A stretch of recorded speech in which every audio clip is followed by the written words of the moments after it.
What is up, baseball fans? Welcome to the official Out of the Park Developments Twitch channel.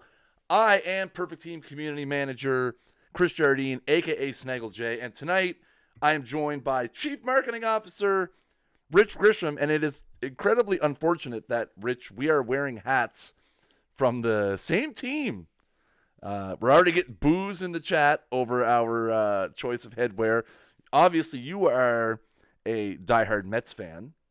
I am. And I just happened to be the closest hat to my computer was a New York Mets hat. But, you know, I mean, hey, this is one of those times where we show up to a party and we're wearing the same thing. And you know what? We're just going to roll with it. You know what? You say unfortunate. I think it's quite fortunate. I mean, what's better than one Mets hat? Two Mets hats. I mean, you're not wrong. Big news out of Mets land, of course. The big DeGrom extension yesterday. Peter Alonso announced earlier today going to start the season with the big club. It's all happening. It's all happening. He's going to be starting at first base in their opening day game tomorrow, which so Alonso becomes the second big name in the last couple of days that they're gonna throw the service time considerations out the window. Yep. And they're going to start him. Obviously, the other being Eloy Jimenez, who we're going to talk about a little bit later in the show. Yes. Welcome, ladies and gentlemen, on the eve of the start, I guess the real start of the 2019 Major League Baseball season, not counting the couple of games that they played in Japan. But this episode here on the Twitch channel is going to be dedicated to our 2019 Major League Baseball season simulations. Everything you see in this episode will be based off of a 1,000 season simulation that we did in Out of the Park Baseball 20. If you happen to catch any of the MLB Network season preview episode earlier, anything that Out of the Park related that you saw in that show is pulled from the same simulation that we're using for consistency's sake, which we're all about here. You know, we're stat guys. We love to be consistent. But we're going to run through all of the divisions, who we think is going to win, who we think is not going to win. We're going to talk about who we think is going to win the World Series. That's right. We are going to drop our official Out of the Park 20 World Series winning prediction right here on the show tonight. We're going to have a lot of fun talking about it. Rich, are you excited for baseball season to start tomorrow? Oh man, I'm excited for so many reasons. I'm excited because how can you not love opening day? You love baseball. I'm excited for Out of the Park baseball because now we're going to be able to start gathering the data for our live updates for the game, you know, and the Perfect Team live cards, like all of that kind of stuff is happening. That's incredibly exciting. And look, I'm excited for the Mets. The Mets may or may not be any good this year, but they are certainly appear to be in the heading in the right direction. They appear to have some solid management when it comes to the baseball decisions. They appear to be catching up to where the rest of the league already is in terms of how you put together a team and what you do. They certainly have a guy who understands the economics better than anyone running the team in years have. So, and then of course, what you already said, you know, DeGrom and with all of the young talent on this team, you know, Alonso and Conforto and Nemo and Syndergaard. My goodness, I'm excited as a Mets fan. Now, granted, Chris, this excitement could be tempered pretty quickly. In case you remember last year, the Mets had a great first couple of weeks and then the bottom fell out. So without spoiling anything that we're going to talk about later, when you got the simulation data, and I know you immediately went and looked at the Mets, were you either A, happy, B, neutral, or C, moderately sad? I was neutral. Okay. Because, well, I'll tell you why I was neutral when we get there. How about that? Okay, that's fine. So, guys, we're going to kick it off right now in the American League, and we are going to jump right into the American League East. That is not the American League East. That is the American League East right there. Again, this is based on 1,000 simulations within Out of the Park Baseball 20. We project that the Boston Red Sox will win 100 games and win the American League East with a 162 record, followed by the Yankees at 93 and 69. Tampa Bay with a very impressive 86 and 76 record. The Blue Jays 79 83, and oh boys, those Baltimore Orioles finishing 58 and 104. Now, on this graphic, Boston, New York, and Tampa are in gold because we predict that obviously Boston will make the playoffs as the American League East winner, and New York and Tampa Bay, in the majority of our simulations, picked up wild card berths. Rich, immediate reaction to the American League East results. Very surprised at Tampa. Very surprised. Not that Tampa isn't a playoff caliber team. They won 90 games last year. Yep. And they obviously are. They have a lot of young talent, and they are a well-run baseball organization. However, in that division, playing those teams that many times, that's really what it's more about. But hey, you know what? I have learned, Chris, from Out of the Park baseball simulations and projections, that engine knows what it's talking about. So surprise, but certainly not shock or I can't believe it. Definitely, definitely something I could totally see happening. Yeah, you're looking at a simulation engine that has correctly predicted on national television the last two World Series winners exactly right on. Yep. And last year we had almost every single series of the playoffs correct, with the exception of one of the opening round series that we got wrong. We had not only did we get the Red Sox, but we got the Red Sox Dodgers World Series. I mean, that was good. That was very good. So I already see people in the chat asking what I think of the Blue Jays results. I'm going to be frankly honest. I would be happy if they won 79 games. Okay. The Jays are in. I mean, here's the thing. I like a lot of the young talent they have. I'm excited for Vladdy Jr. I'm excited for Bo Bichette. I think Sanchez is going to have a bounce back season. He's been absolutely lights out in the spring, but spring results don't mean anything. They literally traded away Kendrys Morales in the last hour for a guy I've never heard of. I didn't have any chance to look into him. I'm sure he's probably nobody, but the Jays are in flux. Their bullpen is spotty. Their starting rotation has a lot of question marks. I'll be frankly honest. If the Jays won 79 games, I would be happy. I kind of had them pegged in like the 75 range, so 79 would exceed my expectations slightly. I am surprised with Tampa, but they have a very deep, young team. They have a lot of pitching. I think Wander Franco, if he gets a chance to make an impact this year, could be a sneaky one of the best young players. Again, I don't know if he'll get a chance this year. Maybe later in the year, if they're in the hunt, they might bring him up in September.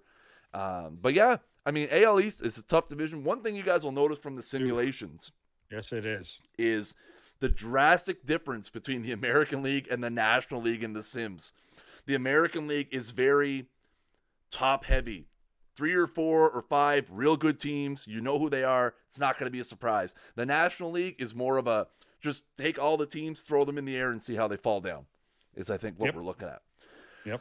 So let's jump over now to the AL Central. I don't think this is going to surprise anybody. Cleveland, 93 and 69, going to win that division. Minnesota, second with 82 wins. Kansas City with 74. Detroit, 69 and 93. And the White Sox, dead last, 64 and 98. I don't think this is going to surprise anybody. I think a lot of people think that Minnesota could perform better than 82 and 80. I know on the MLB Network show, the Harold Reynolds is very high on them. They do have a very good young team, a lot of good prospects. So I could definitely see Minnesota maybe being in contention for that second wild card. But overall, I think this is pretty much how everyone expects the AL Central is going to shake out. So this is my biggest surprise, which is Minnesota. So I fully expected Cleveland to be, the projected champion. I fully expect them to win.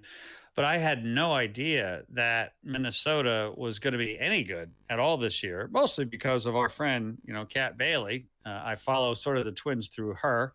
And we also have had a good partnership with Twins Daily too, by the way.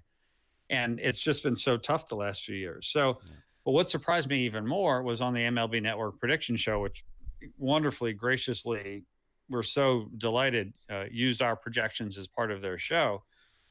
Both Harold Reynolds and Ron Darling picked the Twins to win the division over the Indians. Yeah.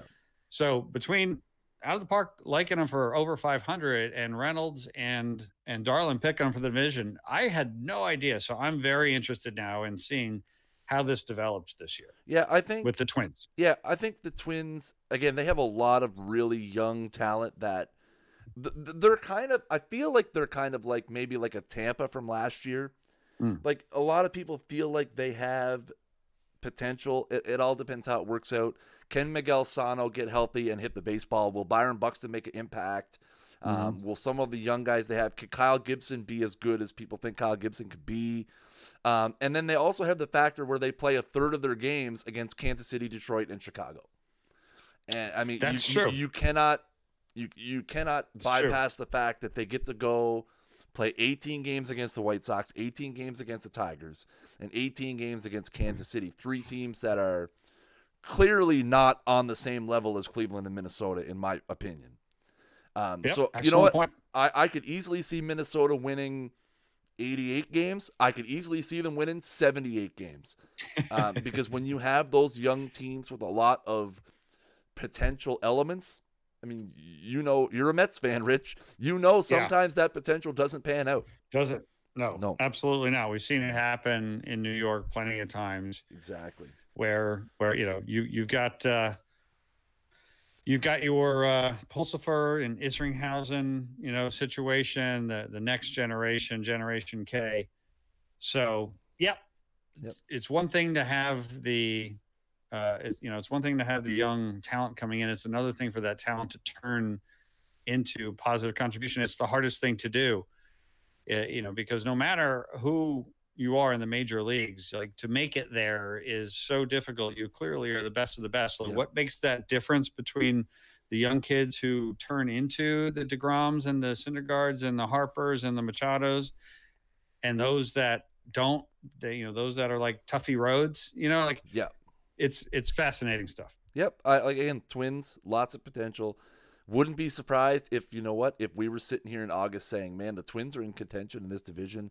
They have that kind of potential. But again, when you're looking at it on 1,000 simulation average, right? I mean, you know, we're pulling from we're pulling from, 16,000 games. They end up being a pretty average ball clubs.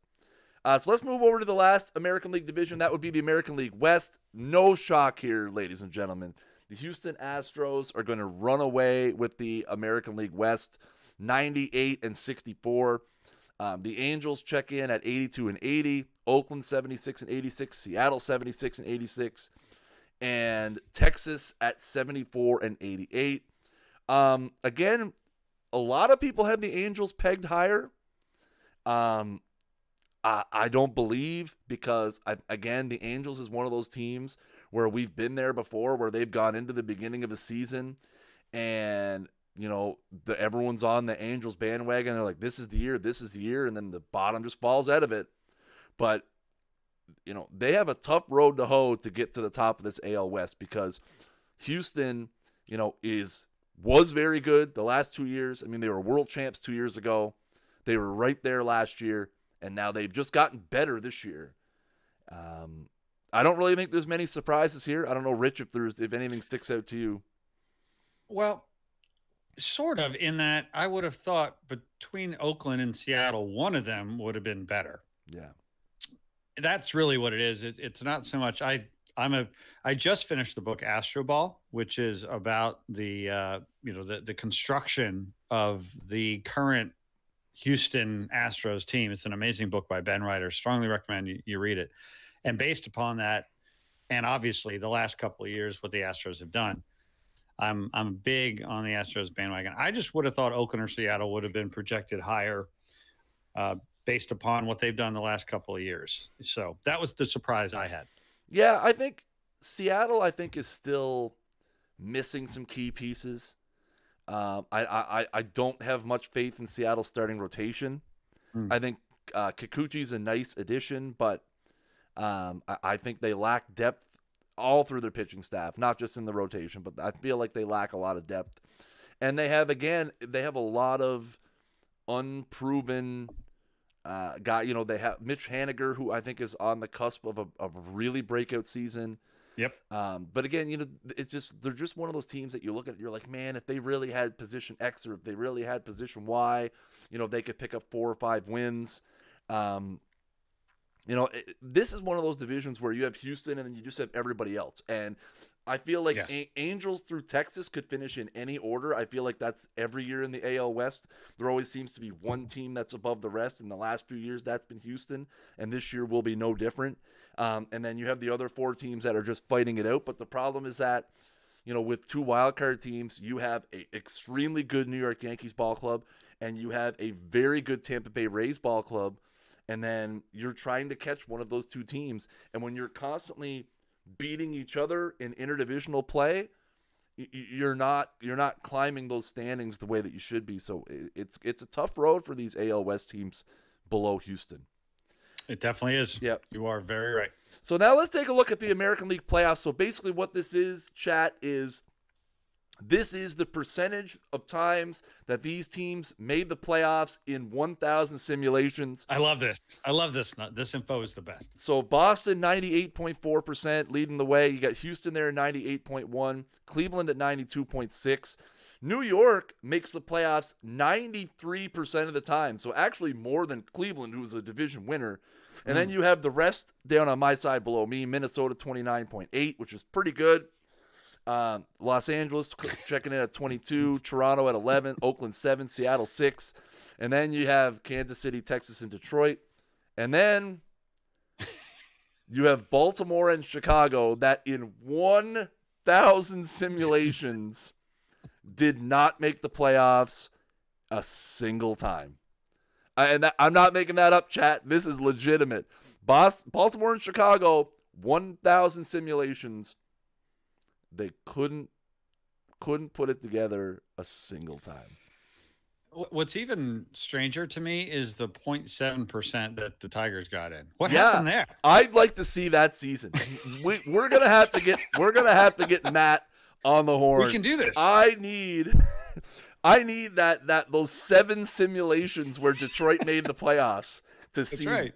Like, did everyone in Cleveland just quit? Did the whole team just say we're done? We're out of here. We're folding the team mid-season. We're forfeiting all our games. So this is a look at we're going to talk more about the World Series and stuff after, but now let's jump over to the NL. Rich has been waiting for this. Oh, Not that he doesn't already know the results, but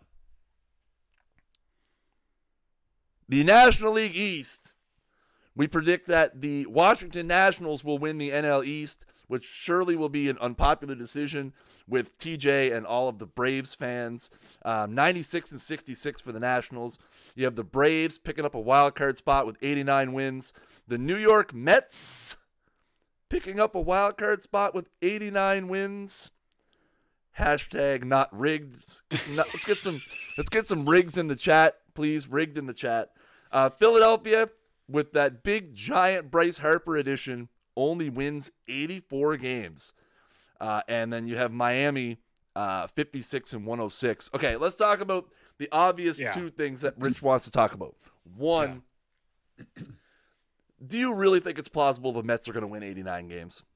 No, no. But out of the park, out of 1,000 times says it. So yes, I do believe it, but I would not have said so. I would not have said so until I saw this. But as soon as I saw this a few days ago, Chris, I've started to believe, because again, 1,000 times out of the park has proven it knows what it's talking about. So I'm in. I'm totally in. So here's my theory behind this. How many games did the Mets win last year? Right off the top of your head. No, not 89. They were below 500. They had a great end of the year, but they had a terrible start of the year. So I don't know. I'll look it up, but I'm going to say 80, 79. Okay. I'm going to look this up now. 77 wins last season, okay? Oh, even less. Okay. So here's the thing. But here's my reasoning, right? 77 wins, but you had DeGrom pitch the way he did and only win 10 games or 9 games. 10. He won 10. So here's the thing. And he had to eke out that 10th right at the end of the year. But what I mean is, he pitches like that last year, and they get a little bit of offense. He wins 20 games. And they win an extra 10 games. And guess what? Now they have 87 wins. Just by giving DeGrom some support. Yeah. They have added Cano to the offense. Peter Alonso to the offense. So right away, you have a legitimate left-handed hitter. I don't care how old people say Cano is. He can still hit the baseball. He still has some pop in the bat. Peter Alonso is a legitimate Rookie of the Year candidate in the National League. I don't think DeGrom can do what he did, but I still think DeGrom is one of the best 3 pitchers in the NL. I think if you have a healthy Syndergaard, you have Edwin Diaz in the bullpen. Like, they've taken what was a relatively good team, and they've made it better. I think you can strongly make a case that 89 wins is obviously in 1,000 simulations OOTP thinks is possible, but I think you could legitimately on paper make a case that 89 wins is within reach for them. Yes, because every 15 years or so, it happens for the Mets. Most of the time it doesn't, but like 2015 happened. They won the pennant. Everything went right that year. 1999, 2000, right? Yeah.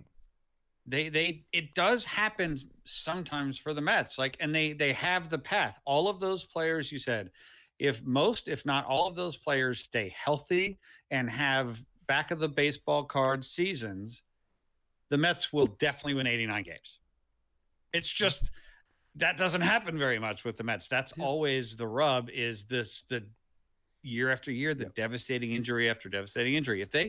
If they are able to not have that, it's totally, there's a path. On the other hand, Washington, Atlanta, Philadelphia, playing those teams, game in, game out, week after week, that's a lot of opportunities to not win 89 games because those 3 teams are good. Yep. Well, and that brings me to the other 2 things about this division that I find surprising. Washington winning 96 games surprises me. But I did not see that coming. I did not see that coming. I think that's more of they lost Bryce Harper, so there's no way they can be good. But on paper, and if you look at the small sample size of Juan Soto, he could be every bit as good as Bryce Harper. Oh, yeah. A lot of people believe that he can be better than Bryce Harper. Yes. You still have that filthy rotation. Oh, so good. You think that a team that loses Bryce Harper couldn't win 96 games, but then you go up and down. They might be better. They could be better. And then you look at Philadelphia, again, same idea, right? They add Harper, and you just have to assume, hey, they're going to win 100 games and win the World Series. But one player doesn't always make the difference. Look, I'm not anti Bryce Harper, but how many championships, how many playoff series victories did he help, or did he lead the Nationals to in his career there? Probably not very many. 0. I mean, if you love him, for anybody knocking him, for anybody who baseball's followed, a different sport. Sorry. If you followed my Milwaukee Brewers franchise in Out of the Park 19, you know how bad Bryce Harper is in the playoffs. Some people in the chat will remember. Right. People in the chat will remember how bad Bryce Harper was in the playoffs. Right. And that's the thing is, you can't add one player. When you're not on the cusp, Philadelphia was not on the cusp last year. Right. And yes, that's exactly my point. It's not knocking Bryce Harper at all. Right. It's not because he, as Cooperstown Kurt clearly and accurately points out in the chat, it's a team sport, especially baseball. Not knocking Harper. It's more like supporting what you're saying. Yeah. He alone couldn't do it with a really good team in Washington. The Phillies aren't as good as the Nationals last couple 2 or 3 years teams have been, at least on paper. So, Well, and that's the thing is, again, if Harper went to a team like, say, Atlanta, a team that is Atlanta's right there. They're maybe an ace or a big impact bat away from being a 95-win team. They're the defending champs of the division. That's when one player makes a difference. Yep. The Phillies are not there. They're not there. Agreed.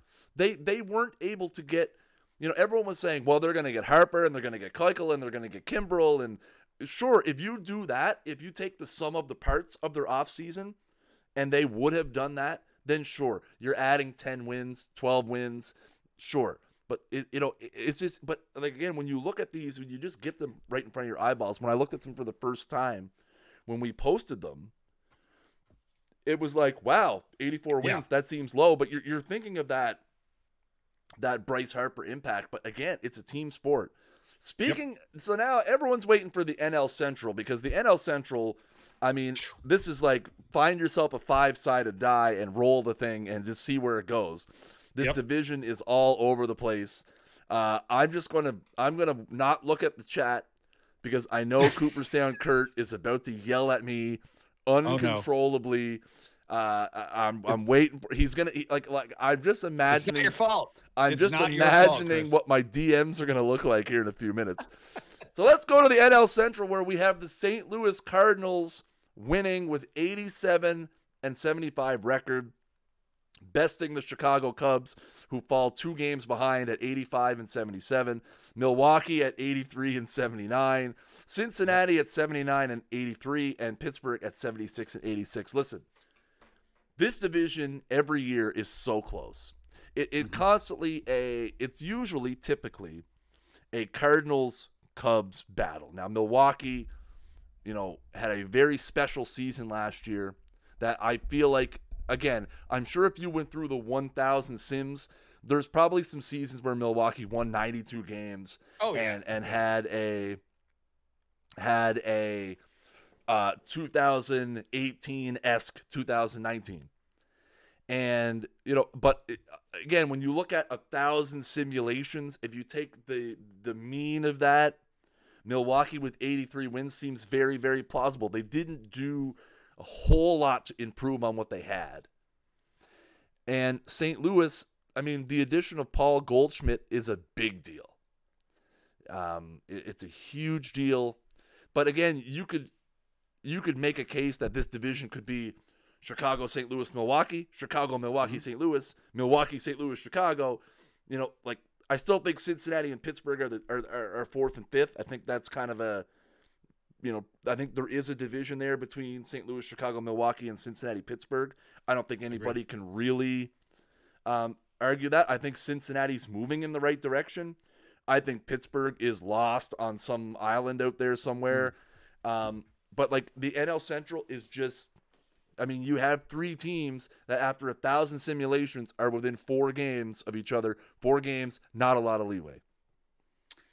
Yeah, again, this was a surprise. I did not expect the Cardinals to be the selection. I expected it to be close. I expected the Brewers to be the winner. So I was not on with what we were doing, but whatever we come out with after the 1,000, that's what I'm going with. So it makes sense. You can see it. Very sort of disappointing for the Brewers. And you got to believe that there's the biggest reason behind that is going to be the regression to the mean of Yelich, right? Because he had that MVP season, and it's really, really hard. I mean, switching sports real quick, but the New Jersey Devils, Taylor Hall, MVP season, dragged that team to the playoffs. This year, he wasn't even close to what he was last year, and the Devils are the worst team in the NHL. Similar kind of situation here. So that must be, I would imagine, the big X factor is a bit of a regression to the mean for Yelich. Yeah, I mean, Yelich has had an amazing spring for them. But yeah, I think putting together, the 180 games that he put together last year, almost trying to repeat that is going to be very, very, very, very, very difficult. Yep. I think if he does, I think that, they have the potential to do exactly what they did last year. I think they still have a very scary bullpen. But again, it's just, not enough improvements over a large sample size, like 1,000 sims, to say, hey, I think they can win 90 games. Like I said, I'm sure if you went through each of the sims and you looked at, win totals, I'm sure they had some sims where there was 90 wins. Yep. But again, The NL Central, I think it's easily the division that, is coin flip. I think it could be anything. Speaking of division that is not a coin flip, though, our last but not least division, the National League West, which absolutely 100% will be won by the Los Angeles Dodgers. Book it. Bet the farm on it, folks. 95-67 record. And then you have Arizona 81-81, Colorado 80-82, San Diego 78-84, San Francisco 71-91. Now, the one thing that surprises me about this, and again, these simulations were ran like last week because we had to get them into MLB Network ahead of time. That was before we found out that Fernando Tatis was going to open the season with the Padres. Urias is not. I don't think that takes San Diego to the playoffs, but I think San Diego might be. San Diego, in my opinion, is like the Minnesota of the NL. They have that, minus the fact Minnesota doesn't have Manny Machado. But you add a guy like Machado, you have all those potential guys. You have Fernando Tatis Jr., who could be NL Rookie of the Year, very possibly could be. Yep. You have the possibility of you're going to Luis Urias eventually. You have some interesting starting pitching guys, prospect-wise. San Diego could be one of those sneaky good teams that you look at in August and you're like, hey, they're in the hunt. How the heck did that happen? But it's one of those things where the Dodgers is just the case of they're just too good. The Dodgers are too good. There is no competition for them in this division. They are head and shoulders above all these other teams. I feel bad for the Giants. That one kind of surprised me. But again, you know what? No, I do not feel bad for the Giants. They've won like 3 World Series in 5 years, as pointed out in the chat. I don't feel bad for them at all. You won your World Series. Go have a few bad years. Go to the ballpark. It's a beautiful ballpark. No, there's no feeling bad for a team that won 3 World Series that recently. I feel like the Giants is going to be like Bumgarner's going to be gone at some point this season. Yeah, but here's my thing, right? You're not wrong. Clearly, you're right. But like at a certain point in time, just be happy that those championships happen. You know what I mean? Like players move on, they go different places. Madison Bumgarner. I'm not saying if you're a Giants fan, you should want to see him leave or whatever. But I don't know. It's like, hey, look, thank you for giving everything you possibly had for being a most valuable player in the World Series, and helping us win. Like, teams go through up and down. So I get where you're coming from, but sometimes you can just sort of say, thanks for the memories. Go try to win, another championship somewhere else. That's cool. My big shock here is Colorado. Yeah. I really expected Colorado to be significantly better than they were. And so like, if I had to, and again, I am rolling with the out of the park 1,000 simulations, right? I'm fully committed to all this, but if there were anything that I would expect to be different, it would be Colorado would be better and Milwaukee would be better. Yeah. And they would probably get those few extra wins at the expense of the Mets. And that's sort of like that's the one sort of feeling I have about all of this. The Colorado's problem, and this is not an OOTP problem, this is an IRL problem, is they have too many hitters. They have too many mouths to feed and only 8 lineup spots. Colorado's one of those teams that they're like, we want the DH and we want the DH right now because, they have guys like Ian Desmond who they really don't have anywhere for him to go. They have, Garrett Hampson and Ryan McMahon, who are both capable hitters, trying to both learn how to play second base because neither of them have played there before, but they need one of them to figure out how to play second base. They have Daniel Murphy, who's not getting any younger, but they want Daniel Murphy's bat in the lineup. You got to get Story's bat in the lineup. You're not taking David Dahl out of the lineup. Like Colorado needs to figure out what they want to do offensively, and then they need to move a piece if they can, because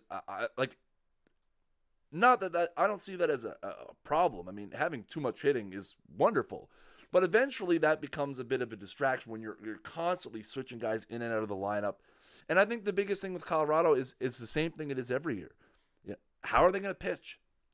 It's the same thing with the Rockies is how are they going to pitch? I think on paper they have a good young starting rotation with Marquez and with Gray and with Freeland, who all could be very, very good.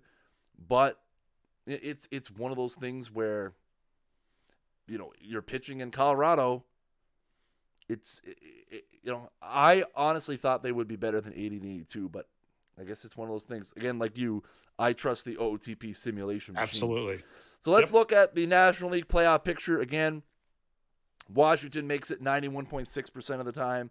St. Louis, 86.5% of the time. The Dodgers, 89.9%. Atlanta and New York. So this is kind of funny. Atlanta, we project, will be the first wild card, but we actually project that New York will make the playoffs two more times, as a matter of fact, but most likely to be the second wild card. Then you've got the Cubs and Milwaukee over 30%, Philadelphia 26.2%, Arizona, Cincinnati, Colorado hanging out in the teens, Pittsburgh and San Diego about 5%. San Francisco makes it 4 out of 1,000 times. There you and go. We have another goose egg, cue up the Price is Right, loser horn for the Miami Marlins, who are going absolutely nowhere fast. The only good thing about Miami is that their new uniforms are kind of cool.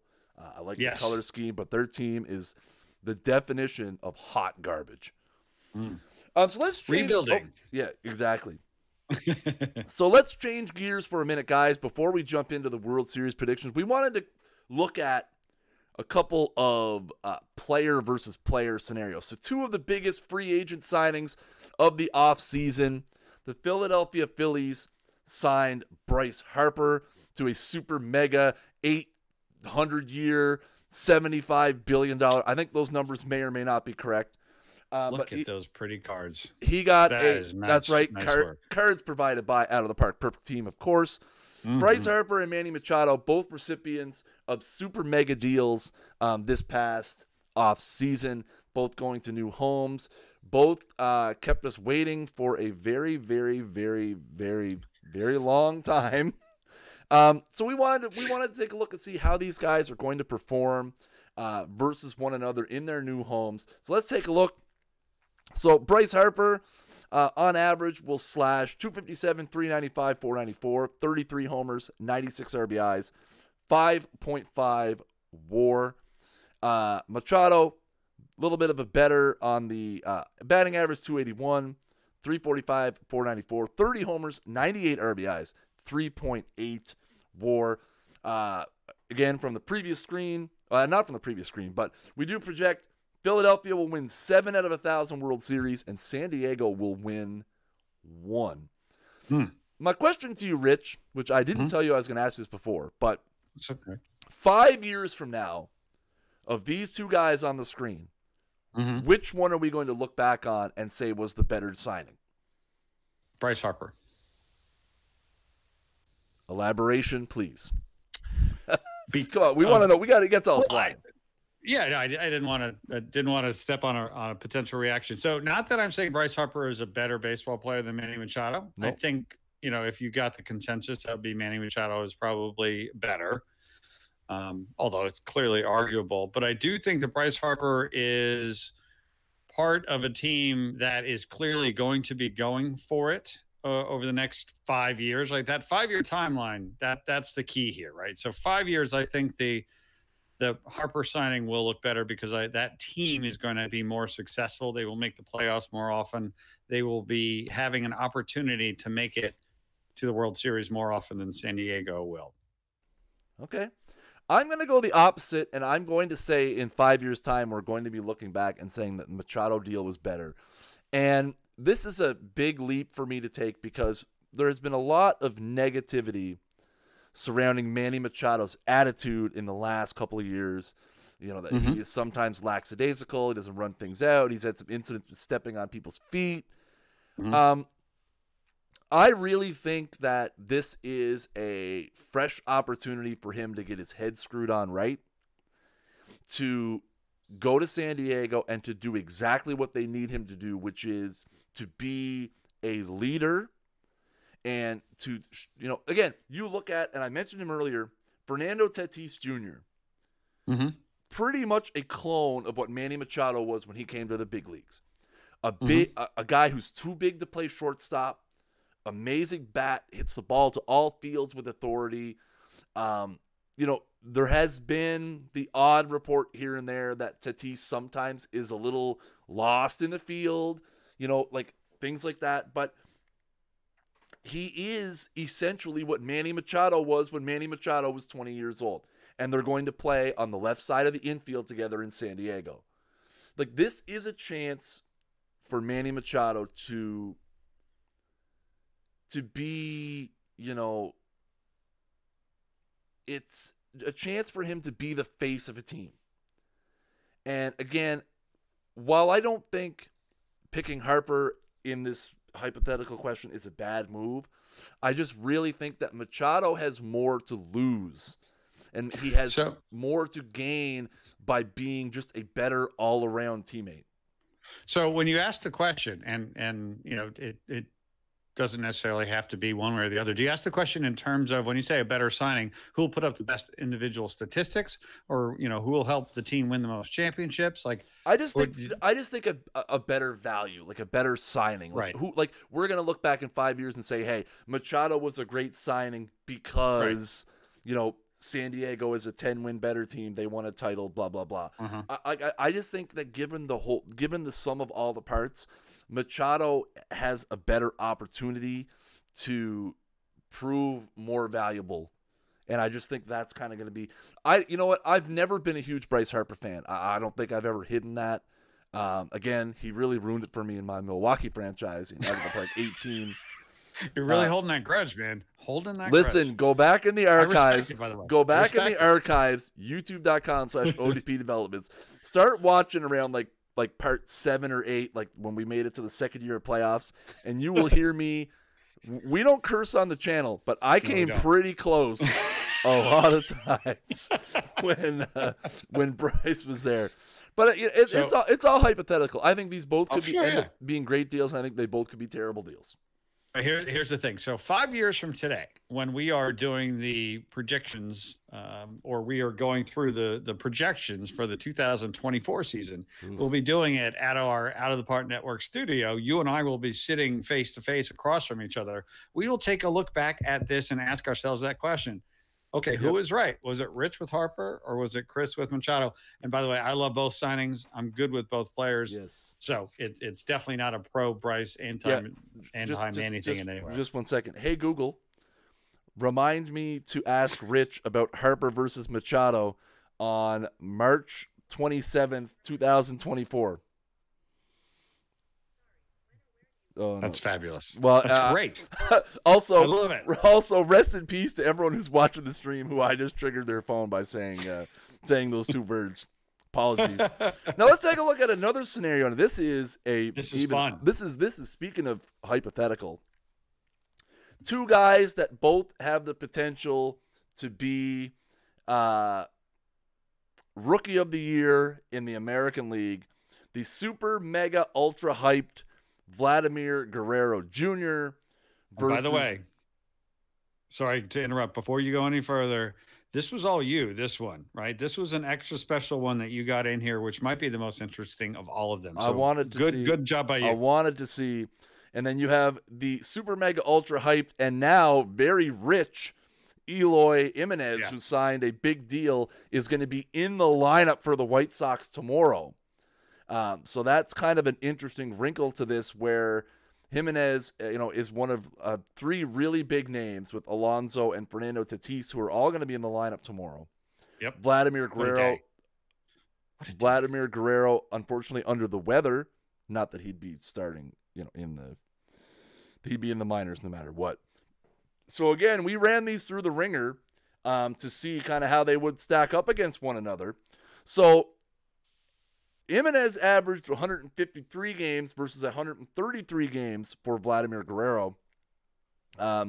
Jimenez hits 252, 289, 479, 32 home runs, which is huge, 79 RBIs because no one in Chicago can get on base, and a 2.6 WAR.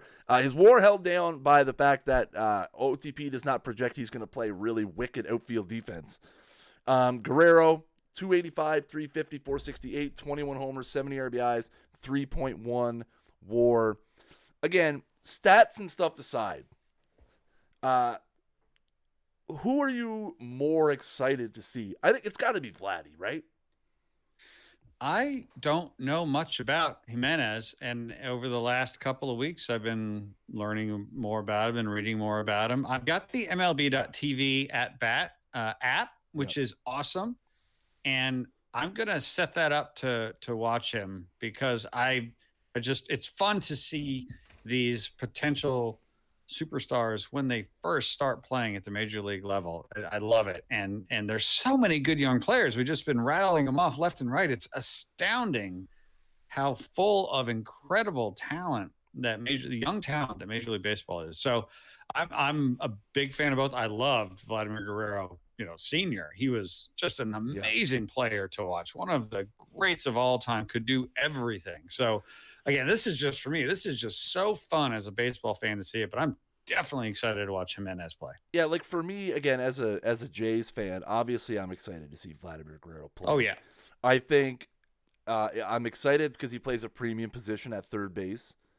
I don't know how well he's going to stick at third base. I have my concerns about that. Just because he's a big guy. He might not stick at third base for very long. Maybe ends up moving to a corner outfielder where I know he has a little bit of experience.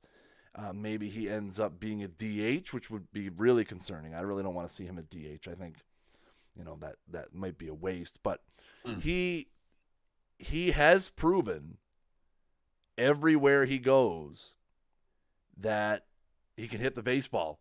There is absolutely no doubt that Vladimir Guerrero Jr. is a professional hitter. Yep. A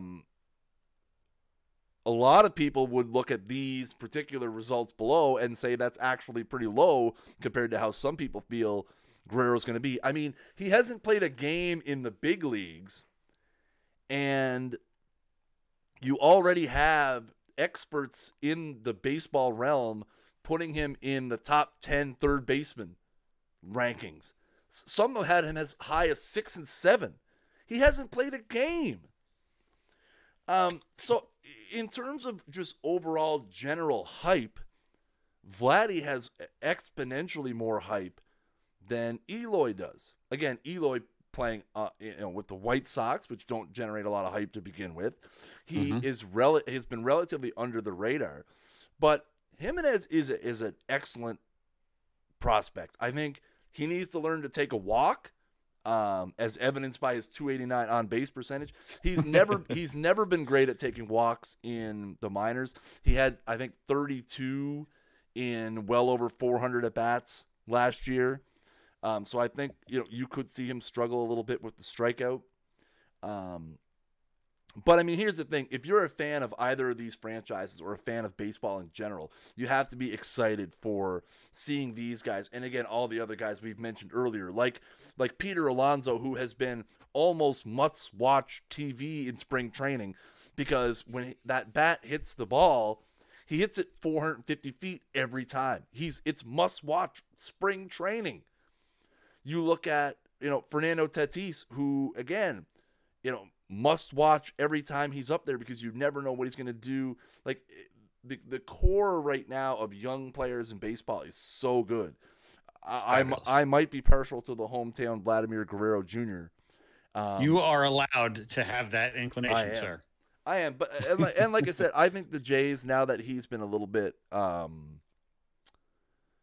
think he's a little bit overhyped to a certain extent. Like, I think maybe now the bar has been set so high for Vladdy Guerrero Jr. that he couldn't possibly exceed it. What if his name wasn't Vladimir Guerrero Jr.? I think the hype would be the same. The hype would be a lot less. Maybe not a lot less. I think he would still generate a lot of hype. Yep. I mean, people remember what Vladimir Guerrero. Yeah, people remember what Vladimir Guerrero could do on a baseball field. He was great at everything. He was great at hitting. He was great at fielding. He was fast. He was strong. Man, I mean, So these were some fun little things. But now, let's get back to the matter at hand, which is who out of the Park 20, after 1,000 simulations, thinks is going to be playing in October for the World Series trophy. And the predictions, the simulations, say that the 2019 World Series will be contested between the Houston Astros, making their second appearance in 3 seasons, and the Washington Nationals. Yep. Which, again, both sides could be a little bit of a surprise. Again, obviously the Astros have to contend with the Red Sox, and the Nationals have to contend with a whole lot of people. But again, you're looking at 1,000 sims and an engine that has predicted the last 2 World Series winners. Yep. You can't really debate the fact. And ladies and gentlemen, our official 2019 preseason World Series winner after 1,000 simulations is the Washington Nationals. Which I'm pretty sure the chat is going to burn down the stream. But hey, again, can't be wrong. I like how people say it's rigged, as if as if we have like Rich is a Mets fan and the Nationals literally stole my franchise. Right. I could not hate a team more. I could not hate a team more than the Washington Nationals. Yeah.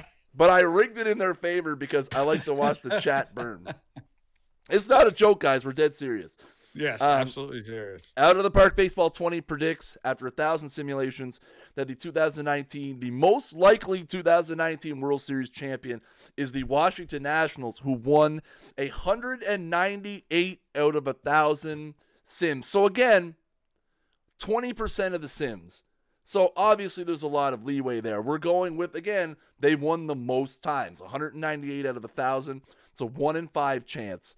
Obviously, we're going to run these when the playoffs come around, like we do every year for the postseason show. This is the first time we've really ever done like the preseason full-on show like this. So we will obviously have our postseason predictions that we used to send in to MLB Network for their postseason show. But you see Houston 181 titles, Boston right there too with 178. The Dodgers 143. Then you have a big drop off. Yankees. I spelled Yankees wrong. That's hilarious. I spelled New York wrong. Did I spell it wrong both times or just once? No, just once. No, I only spelled it wrong. Listen, again, you got the right team right. For fans of This Week in Perfect Team, you know we don't make it through a show without at least one error. So we got New York on there. Hey, actually, maybe I spelled it right. With 57, Cleveland 47, the Mets with 39 out of 1,000. Rich, how do you feel? 39 out of 1,000. Oh, I just knowing. So you say we have a chance. That's how I feel. I'm like, okay, I'm going into this season feeling good. It's a half decent. That's a half decent chance. Yep. Braves at 34, St. Louis 28, Milwaukee 24, Tampa 18. Then on the other side, you got 12 for the Cubs, Minnesota, Philadelphia, and Cincinnati with 7, Colorado 6, Arizona 5, Angels 4, Blue Jays 2 out of 1,000. Woo! Let's go Blue Jays. There's a very strong possibility that there will be an article written by Jonah Carey over the next few days that will detail those 2 Toronto Blue Jays championships. Nice. I look forward to that.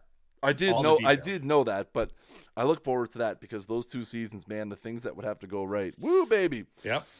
Kansas City, Oakland, and San Diego all picking up 1 championship. And then you have the group known as Baltimore, the White Sox, Detroit, Seattle, Texas, Miami, Pittsburgh, and San Francisco, who in 1,000 tries couldn't win a single title, unfortunately. That's tough. That's tough. I mean, again, here's the great thing, guys, is tomorrow baseball season starts, and guess what? Yes. None of this matters anymore.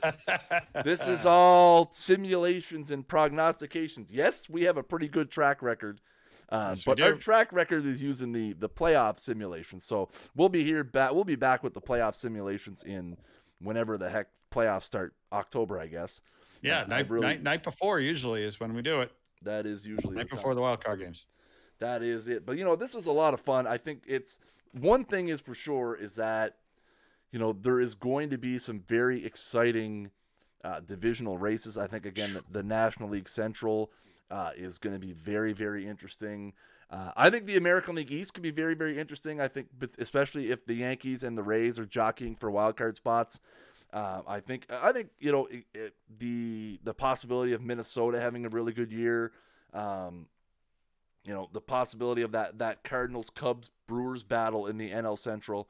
I think it's just going to be an all-around really good baseball season. And just think of the storyline, Chris. If what Out of the Park Baseball, after 1,000 simulations, becomes true, what a story, right? The Nationals finally breaking through after so many years of bitter playoff disappointment, while Bryce Harper watches from inside the division. My goodness, what a crazy story or not crazy, but because Harper chose to put himself in that position by going into the division. But wow, what a story that would be. Yeah, that's the thing, is I think there's a lot of different narratives going into the season. The Harper one is big, the Machado one is big. The Mike Trout extension is a big one too. I mean, the guy, signs a $430 million extension. Is that going to, now that he's locked up for all these years, is Los Angeles finally put the pieces in place that they need to get the Angels over the hump? And that's the thing. Once they hit that button tomorrow and teams start playing, it's no longer speculation and rumor and innuendo. It is, we're playing for keeps. Yep. Well, guys, that is going to do it for our 2019 Major League Baseball season simulations. If you missed any part of this episode, you'll be able to watch it shortly over on our YouTube channel, youtube.com/OOTP. First game tomorrow, I think, is at 1 p.m. Eastern. So I hope you guys are all looking forward to baseball tomorrow. I can't wait. I'm not working the next 2 days, so I'm just going to sit around and watch all kinds of baseball. It's going to be a lot of fun. Nationals Mets, 1:05 p.m. 1:05. We got a bunch of games. Yankees, Orioles, Mets, Nationals. 1:05 tomorrow. Sunday night, Out of the Park Developments heading down to Philadelphia to watch the Braves and the Phillies. There Chris, you go. You're flying down. You're flying down Saturday, coming in, flying home Sunday night. No, I'm not. I wasn't invited. What? Yeah. See, see, and here we go. Chat, here's the thing. If you guys are going to the Braves-Philly game and you guys happen to see Rich and TJ, make sure you tell them with ferocity that, one, you didn't like our simulations because your team didn't win, and two, where the heck is Snaggle J? Right? That's two things you need to get crossed off the list. But yeah, it's going to be a lot of fun. If you guys happen to run into Rich and TJ at the Sunday night game, if you're going to be in the area for that, make sure you go up to them and say, hey, tell them how much you like. Yes, that would be great. And we'll be tweeting at you, Snaggle. Hey, I'm sure I'll be ignoring every last one of them. Anyways, guys, make sure you guys follow us on all of our various social medias. Right here on Twitch, obviously. Hit that follow button up at the top of the screen. We are live here multiple nights a week. This week in Perfect Team, which is our exclusive Perfect Team themed flagship show, goes Monday nights at 9 p.m. Eastern time, right here on the channel. We have all kinds of other cool stuff too. TJ streams his franchises on Tuesday. We have some franchise hockey manager stuff as well. Make sure you follow us on Twitter, twitter.com/OTP baseball and twitter.com/OTP perfect team, facebook.com/OTP baseball. If you guys want to jump in the Discord, where we recently hit 3,000 members, discord.gg/OOTP.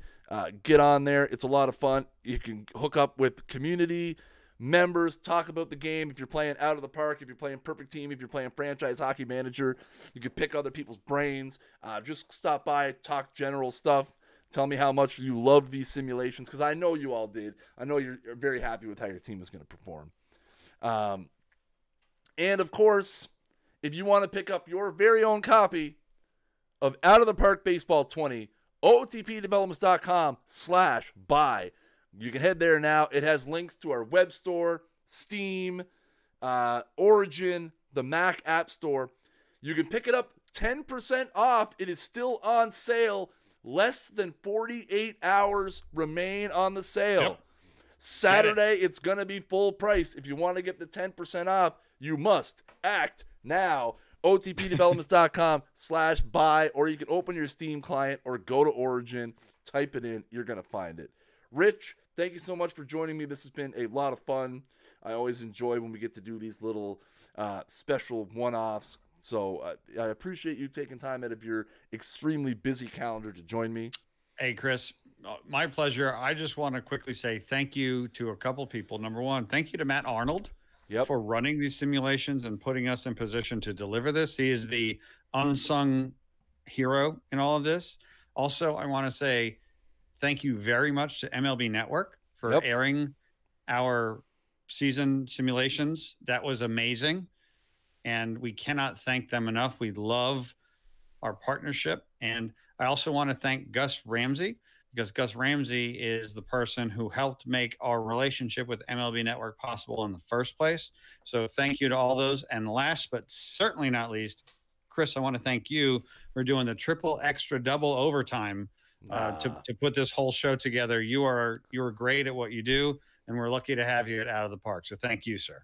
Oh, you're too kind. Rich trying to make me cry on stream. Also trying to make up for the fact that he's going to Philadelphia with TJ and I'm going to be stuck at home watching the game on TV. Anyways, guys, as always, I have been Chris Jardine, a.k.a. Snaggle J, community manager for Out of the Park Baseball's perfect team. Until next time, keep swinging for the fences.